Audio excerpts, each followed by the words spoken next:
Hello दोस्तों, कैसे हो आप लोग। आई होप आप सभी अच्छे और मजे में होंगे।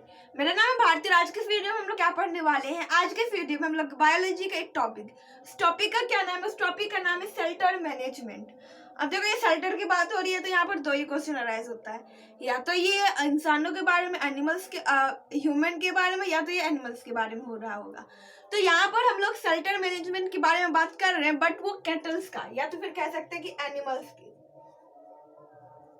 एनिमल्स या कैटल कह सकते हैं, क्योंकि यहाँ पर हम लोग कैटल के शेल्टर के मैनेजमेंट के बारे में पढ़ने वाले हैं कि उसे कैसे रखना चाहिए, उसका जो शेल्टर है वो कैसा रहना चाहिए, किस तरीके से रहना चाहिए, सब कुछ पढ़ने वाले। ठीक है, तो सबसे पहले shelters of cattle should be keeped neat and clean. अब देखो, शेल्टर जो होता है, जो कि कैटल्स का होता है, वो नीट एंड क्लीन होना चाहिए, एकदम साफ सुथरा होना चाहिए। अब आप बोलोगे ये क्यों। तो देखो, इंसान का जिस तरीके से हाइजीन मेंटेन करने की जरूरत है, उसी तरीके से एनिमल्स को भी हाइजीन मेंटेन करने की जरूरत है in order to keep the cattle healthy. अब रखना क्यों चाहिए, तो जैसे हम लोगों का हेल्दी रहना है, वैसे ही कैटल को भी हेल्दी रखना है। क्यों? क्योंकि हम लोग जनरली कैटल्स को पालते हैं अपने फायदे के लिए।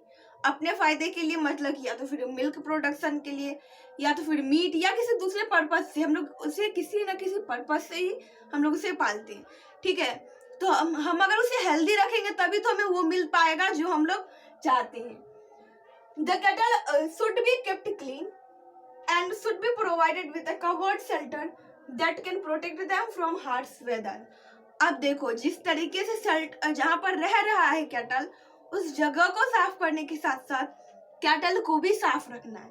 अब देखो, कैटल को साफ कैसे रख सकते हैं, तो हम लोग उसे डेली ब्रशिंग करके, मतलब डेली ब्रशिंग करेंगे तो फिर कैटल क्या रहेगा, साफ रहेगा। एंड उसका जो शेल्टर होना चाहिए ना, वो ऊपर से कवर्ड होना चाहिए। देखो, provided with covered shelter that protect them from harsh weather.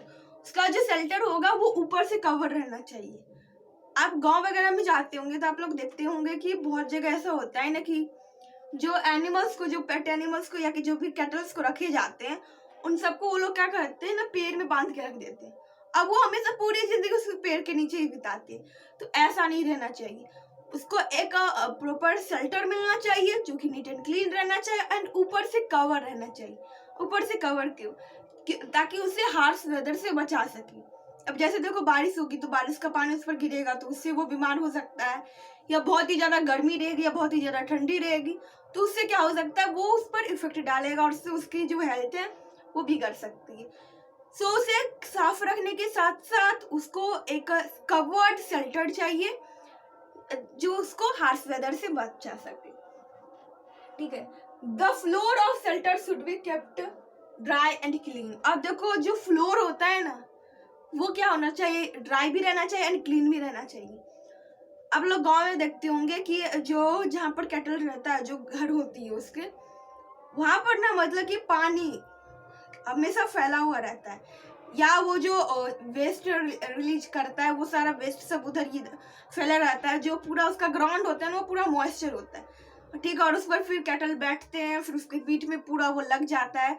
ठीक है, तो ऐसा नहीं रहना चाहिए, वो पूरा ड्राई रहना चाहिए। ठीक है, एंड क्लीन तो रहना ही चाहिए, ड्राई रहेगा एंड क्लीन रहना है। Regular brushing of skin of cattle. अभी मैं जस्ट कुछ देर पहले बताई थी कि कैटल को नीट एंड क्लीन रखने के लिए हमको उसका रेगुलर ब्रशिंग करना है। मतलब रोजाना उसको ऐसे क्या करना है, पानी से साफ करना है उसको। वो कैटल का भी सोप आता है, उससे उस सोप का यूज करना है। ठीक है, और फिर उसको साफ रखना है। साफ रखेगा तभी तो वो हेल्दी रहेगा। सो ये है कुछ ऐसे चीज जो जिससे हम लोग क्या कर सकते हैं ना, जिससे हम लोग शेल्टर को, मतलब कैटल को हेल्दी रख सकते हैं। तो फर्स्ट थिंग क्या है कि जहाँ पर कैटल रह रही है वो जगह एकदम नीट एंड क्लीन रहना चाहिए। दूसरा कि कैटल खुद नीट एंड क्लीन रहना चाहिए, एंड वो जिस जगह पर रह रहा है वो ऊपर से कवर्ड रहना चाहिए, ताकि उसे वो जो है वो हार्श वेदर से बच सके। इसके अलावा क्या करना है, इसके अलावा द फ्लोर जो है वो उसको ड्राई रखना है, क्लीन रखना है, एंड हम लोगों को रेगुलर ब्रशिंग करने की जरूरत है। हम लोगों ने मतलब कैटल को रेगुलर ब्रशिंग करना चाहिए ताकि उसे अच्छे से उसे हाइजीन मेंटेन कर सके। आई होप आप लोग समझ में आ गया होगा, ये वीडियो आप लोग के लिए यूजफुल रहा होगा। अगर वीडियो पसंद आए तो प्लीज वीडियो कर दीजिएगा एक लाइक, और मेरे चैनल कर दीजिएगा सब्सक्राइब। Thanks for watching.